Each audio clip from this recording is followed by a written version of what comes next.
In 5, 4, 3, 2, 1.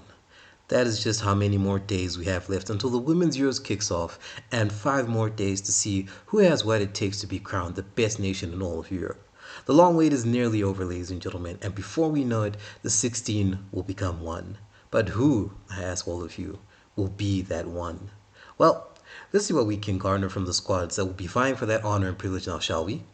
Welcome to Misma Passion, and in today's video, we will be taking a definitive look at all the squads at the Women's Euros and outlining what we're most likely to see come July 2nd, 2025.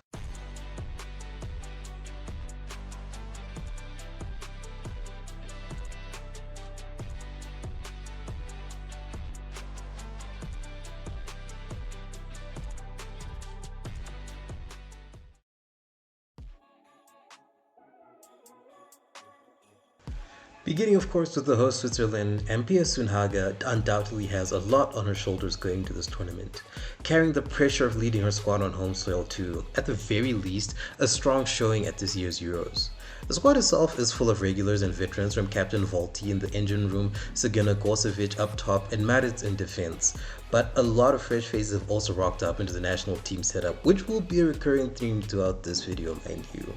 as this tournament is undoubtedly a nexus between the old and new guard. In many respects, such a blend of youth and experience can go either way in terms of results, as it is beneficial to continue to bleed in young talents like Schurtenleib and Bene, whilst many eyes will be on Wanderler to see if she gets onto the pitch. There is also the question, however, of where the balance lies, because Sundhage's approach is based more in player relations on the pitch and individual expression far more than tactical rigidity. So depending on the 11s that she chooses, it could be either the best or the worst of both worlds. Admittedly, it won't be too much of a worry in the group stages, where she'll arguably have the best chance to experiment given the comparative might of the Swiss against their opponents, but come the knockout stages, should the hosts advance, then more of a clear idea will be needed by then to ascertain what is the best way forward to get as close to victory as possible. It'll definitely be interesting to see what Switzerland get up to at the Euros, and hopefully, given that they're on home soil, they can pull off an upset or two, and maybe even a miracle to go with it. Being one of only 2 nations in this tournament to have won the triple crown of the World Cup, Euros, and Olympic gold, thus making them previous holders of this very tournament, Norway are arguably long overdue at breaking their quarter-century drought. Their team has arguably come of age, as they boast the likes of Graham Hansen, Reiten, Heckeberg, Monum, and Engen, amongst many other great world-class players in their ranks. That a strong showing is the least that is expected of them at this Euros. Under the guidance of Gemma Granger, who is a comparative newcomer in the international game when faced against some of the wiser heads she will go up against, the former powerhouse of Scandinavia will be interesting to keep a close eye on, because going forward, there is a lot of firepower to excite the fans. But the porous defense at the back will undoubtedly bring about more than a few hair-raising moments that could bring some heartache if not adequately addressed and ironed out as much as possible before the tournament start. Some of it can be argued to be player quality, but in those kinds of situations, it's on the coach to drill some rigidity into the backline to reduce as many mistakes as possible, because this is where the Norwegian Achilles heel is located, and be guaranteed that opposition will be looking for many opportunities to exploit this. Other than that particular area of worry, I don't really see much of an issue with Norway's overall squad or playstyle. The group they're in should pose little to no threat or surprise their qualification into the knockouts of the tournament, which will be where the true tests really begin for them. Likely to be one of the biggest surprise packages at this Euros will be Iceland, and the Stelpana Okkar will be looking to be the outright menaces of Switzerland with their pragmatic approach to football under the tutelage of coach Thorstein Halderson, whose style is very caution first before anything else. This allows for the team to always prioritize their shape and solidity first before anything else. Heck, even going forward, you'll notice that Iceland will always wait for numbers first, even when they're transitioning. This kind of emphasis on the simple and basic fundamentals of the game will assuredly help the team in fending off any opposition threats that come down on them, especially under the leadership of Igor Stodir at the back, but the true issue lies up top. Though they boast the likes of John Stodia up top, Iceland's forward line is highly dependent on its midfield dominating its area if the former are to have any joy whatsoever on the pitch.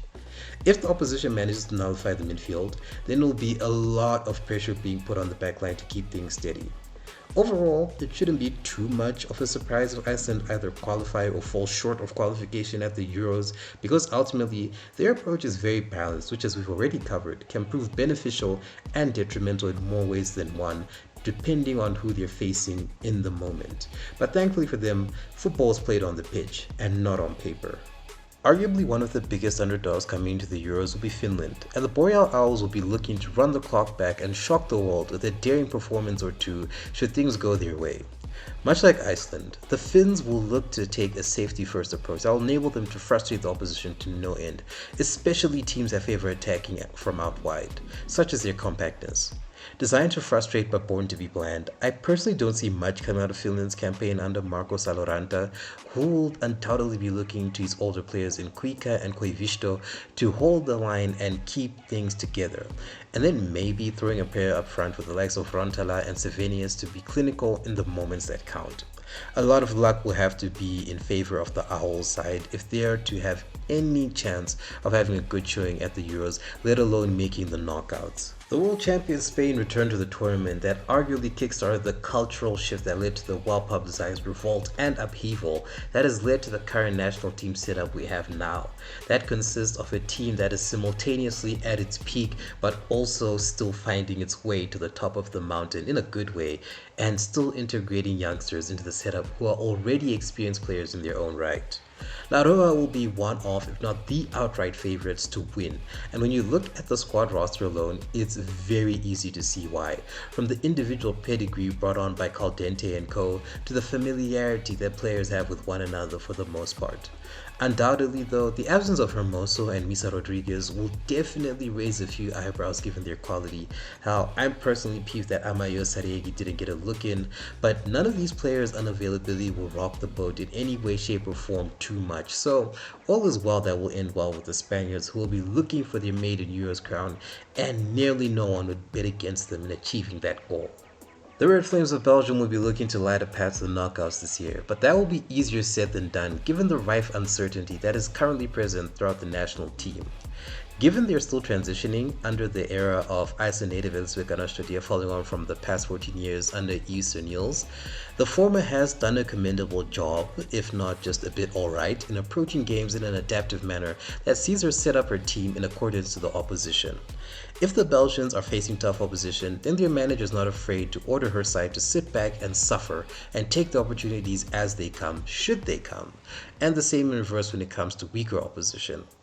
It's definitely a good foundational approach to bring about positive results, especially when it means that transitions will come about plenty, which Bag's woman Vullert will definitely savor. But the biggest question will be if that good fortune up top will translate at the back, which is where the Flames are the weakest. A lot will be asked of Tiziak, Kamen, and the rest of the backline if Belgium are to have a good run at the Euros, and ultimately it will be a test of their resolve in both boxes that will prove pivotal in Belgium's objectives for this Euros. As Navigadoras have a sizable mountain in front of them, as they are going into the next major tournament with some key figures looking to be MIA for the tournament. With Kika Nasre and national tasman Jessica Silva still recovering from an ankle injury and retina surgery respectively, things are not looking good for Portugal. But just because it's not looking good, it doesn't mean that all is lost for Francisco Neto and his side, because despite the most likely absence for the majority of the tournament of these two headline acts for Portugal, there is still more than enough quality that the rest of the squad can offer. Up top, Pinto and Silva are immeasurably more than decent backup for the firing line, and most of the limelight for Portugal will be on 23-year-old Andrea Jacinto, who will be undoubtedly one of the main creative forces that will help to carry the burden and hopefully help her team go far. Another underrated aspect of Portugal as a team is their cohesiveness. Much like Sundhaga, Neto is warmer to the concept of relationism amongst these players, and recent performances in the Nations League, for example, have shown that the 11 players on the pitch are always ready to fight for each other and have a deep understanding of one another's strengths and weaknesses, which will definitely help them, because when Portugal get going, they really get going. On the other hand though, the main issue that I could find with Portugal would be their bluntness in front of goal, which as you might guess are very important in football. So I think the team will definitely have to find their shooting boots if they are to have any chance of getting out of their group, which is also something that could inform their performances in the knockouts as well, where they'll meet strong opposition, but we'll have to leave that to one side for now and let time do its thing. The curious case of Italy will have a lot of keen-eyed observers taking a gander at what the Azzurre can cook up at the Euros. A new era under Andrea Sonsen, who takes the reins in his first ever managerial stint in the women's game, has shown some fleeting signs of promise, but as of yet, not entirely convincing enough to really warrant much excitement for his team. Blessed with an abundantly talented midfield, undoubtedly headlined by the likes of Giuliano, Italy have the capacity to do some effective damage if given the capacity to work their magic from the middle of the park. This, though, is highly dependent on their ability to play out effectively from the back, as is their tendency, which when done well can result in some effective devastation for the Italians' opponents on the day. However, should said opponents press high, then that aforementioned effectiveness gets nullified something fierce, which can then dampen any hopes of any attacks occurring. So in the instances where the front line get their chance to shine, it will be interesting to see if the likes of Girelli can translate their goal-scoring exploits domestically to the national game, because the few chances they will likely be getting in-game will need high accuracy and even higher conversion rates, especially if Italy are to make it to the knockouts. It will be interesting to see if the Italians are finally able to start living up to the potential that they so evidently possess, or if this is another what-if moment that sees them floundering in the group stages once more. Having spent just over a decade now without a major honor to their name, the time seems to be now for Germany to at the very least re-announce themselves to the world and retake their place amongst Europe's elite. The record holders of the Euros with an impressive 8 out of the 13 tournaments won so far, Germany are mired in prestige when it comes to the continental tournament, and were even there in the final where they were beaten out by England last time round. After a disastrous, quite frankly, World Cup campaign and massive upheaval in the dugout and in the squad, there is a lot of hope that this time round, Die Mannschaft can do the job. Despite Lena Oberdorf being ruled out due to injury and the retirement of a sizable chunk of their experienced core in Pop, Magul, Ruth Froms amongst many others, Germany's squad possesses more than enough quality to go as far as to claim their 9th Euros crown. Christian Vogt's strategy of ruthless efficiency will play to the strengths of a lot of his players' strengths, and it will honestly take an implosion of Shakespearean proportions to not see this team go far in the tournament. There are far too many positives that are outweighing the negatives to the point that anything short of a semi-final berth at the very least, at least in my view, could be an abject failure. So, no pressure, Germany. Euro debutants Poland have one thing and one thing alone on their minds as they make their maiden voyage: seek, destroy, and leave a mark. By no means is it going to be pretty considering the strength and might of their opposition, but it certainly won't be impossible. As would be expected, the entire setup will be built around Juva Pau, by far and away the deadliest finisher in the women's game in my view, and any attack pattern will certainly end with her, if successful. This is undoubtedly the most effective way for Poland to play, especially as it appears very likely that they will play a lot of counter-attacking football by virtue of their first 2 games against Germany and Sweden respectively. But Paho will definitely need as much help as possible because she will be the person of interest with the opposition defenders. Byron's Padilla will definitely be one of the players who can act as a release valve in key moments, and the presence of Shemek between the sticks will allow for some cooler heads to prevail at the back in the many moments that Poland will likely find themselves to be in come tournament time. Nina Patolon and her team have come far, and this Euros bow should hopefully begin to lay the foundations of what could be a new wave for women's football in Poland. So if they are to return home with at least one major scalp, then that within itself will be a massive return on the investment so far. Another favorite nation to win the Euros are Sweden, who on form alone are yet to taste defeat. Boasting a familiar squad with familiar names under a familiar manager in the dugout, the Swedes are looking to make their presence felt in a similar, if not much more impactful way than they did at the World Cup just 2 years ago. With one of the most balanced squads on paper and more than enough veteran experience intermixed with some youthful exuberance, Sweden have a proper chance of making a name for themselves this year. Their spine alone of Eriksson, Angeldal, and Rolfa inspires more than enough confidence alone, and that's before you even begin to contemplate the sheer top-tier quality they have in other departments, from Richard Connor out wide to Black Stenius at the ready to make an impact when called upon. A lot more ruthlessness will be needed though from the Swedes, especially in their game against Germany, and their wits will need to be kept about as well, lest they be caught lacking by their other group opponents. But in all fairness, there really isn't much to fear about this team, as the sky can be the limit, and there's a lot of emotional weight that can provide a positive boost for the team, as this could be the penultimate or even ultimate tournament for many members, including manager Peter Gerhardsen, who is rumored to be getting replaced by Tony Gustafsson come the end of the tournament. So there is a lot on the line for the Swedes to make this year's their most memorable one yet by finally crossing the finish line after so many recent near misses. Denmark are a lot like Poland in that for what the squad lacks in star quality across the pitch, they make up for it with a talisman leading the line and a resilient and elite collective mentality that has seen them regularly punch above their weight, albeit with nothing tangible to show for it. Team coach Andre Yeglitz will be looking to be the one who brings about this dynamic shift in perception, and inarguably, star player Pernilla Harder will be instrumental in bringing this shift about. The Danes are unbelievably blessed with more than sufficient technical quality in the middle of the park as well as up front, though to an extent which will help them in meticulously breaking down their opposition when they're not frustrating them to no end with their mid-block.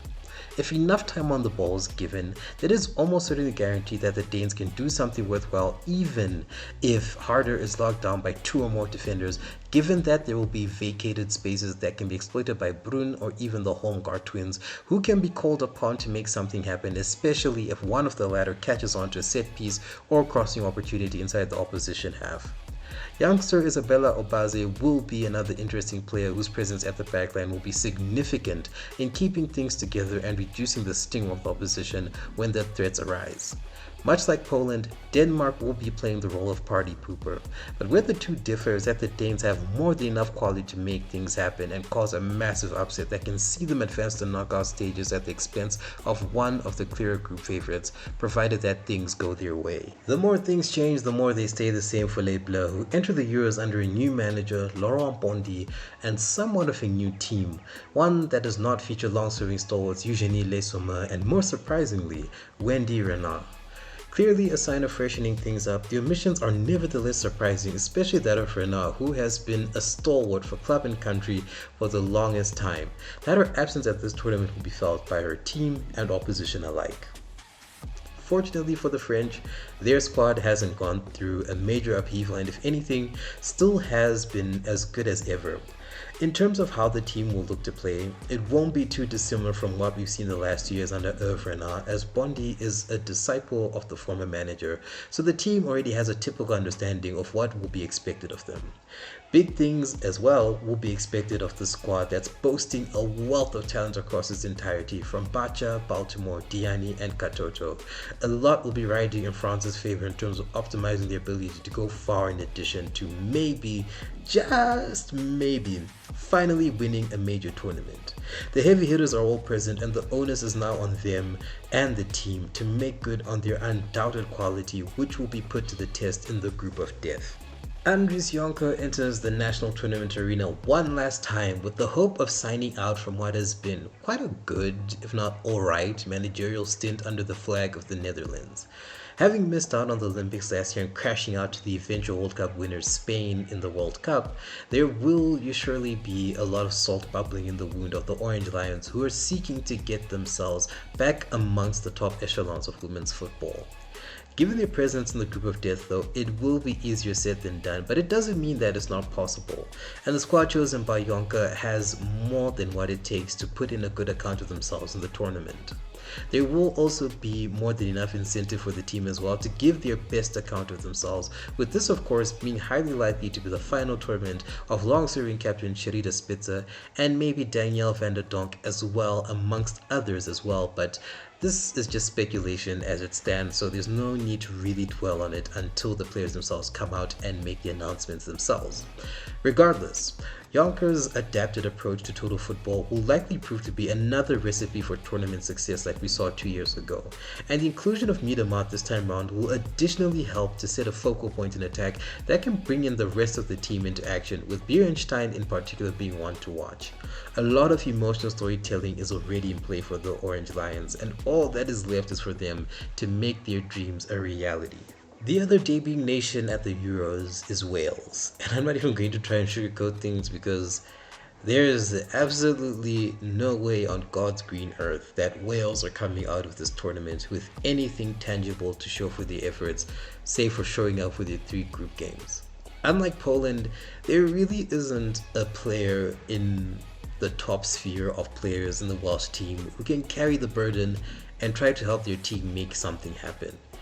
And this is said with absolutely no disrespect to the Dragons because it's not like they're fielding a team of inexperienced players, nor do they have a manager in the dugout who's wet behind her ears. But given the group they're in, they're quite frankly going to be eaten alive. And I honestly think that what matters the most in their major tournament is that they put in a good account of themselves, play with pride, and learn from this experience so that they continue to go from strength to strength and become better with time. But for now, it's not looking good, Bev. But it doesn't mean that Wilkinson and her team can't maybe pull off an upset or shock along the way. This thing called football is a crazy thing after all. And finally, the current holders of the Euros title, England. They're in somewhat of a crisis mode.